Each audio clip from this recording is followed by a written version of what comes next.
ഒരു ദിവസം വൈകുന്നേരം ഒരു സ്ത്രീ വീട്ടിൽ നിന്ന് പുറത്തിറങ്ങിയപ്പോൾ വാതിൽക്കൽ 3 വയോധികന്മാർ ഇരിക്കുന്നതായി കണ്ടു. അവർ വളരെ ക്ഷീണിതരായിരുന്നു. ദൂരെ യാത്ര ചെയ്ത് വന്നവരെ പോലെ പൊടിപിടിച്ച വസ്ത്രങ്ങൾ. കരുണയോടെ അവൾ പറഞ്ഞു, അകത്ത് വന്ന് വിശ്രമിക്കൂ, നിങ്ങൾക്ക് വിശക്കുന്നുണ്ടാവും. അവരിൽ ഒരാൾ പുഞ്ചിരിച്ചുകൊണ്ട് പറഞ്ഞു, ഞങ്ങൾ ഒരുമിച്ച് ഒരു വീട്ടിൽ പ്രവേശിക്കില്ല, നിങ്ങൾ ഒരാളെ മാത്രം തിരഞ്ഞെടുക്കണം.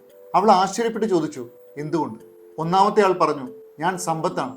രണ്ടാമത്തെ ആൾ പറഞ്ഞു, ഞാൻ വിജയമാണ്. മൂന്നാമത്തെ ആൾ സ്നേഹത്തോടെ ചിരിച്ചുകൊണ്ട് പറഞ്ഞു, ഞാൻ സ്നേഹമാണ്. സ്ത്രീ അകത്ത് ചെന്ന് ഭർത്താവിനോട് നടന്നതെല്ലാം പറഞ്ഞു.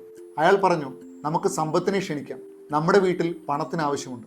അവൾ ഒരു നിമിഷം ആലോചിച്ചു, എന്നിട്ട് ശാന്തമായി പറഞ്ഞു, വേണ്ട, നമുക്ക് സ്നേഹത്തെ വിളിക്കാം.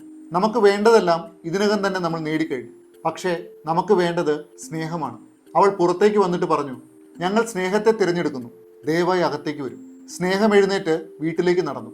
അത്ഭുതമെന്ന് പറയട്ടെ, അപ്പോൾ സമ്പത്തും വിജയവും കൂടെ എഴുന്നേറ്റ് അവനെ പിന്തുടർന്നു. അവൾ ആശ്ചര്യത്തോടെ ചോദിച്ചു, ഒരാൾ വരുമെന്നല്ലേ പറഞ്ഞത്?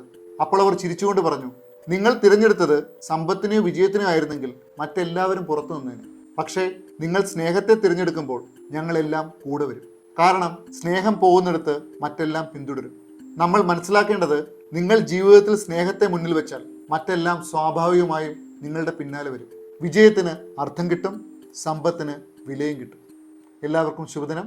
Thank you so much.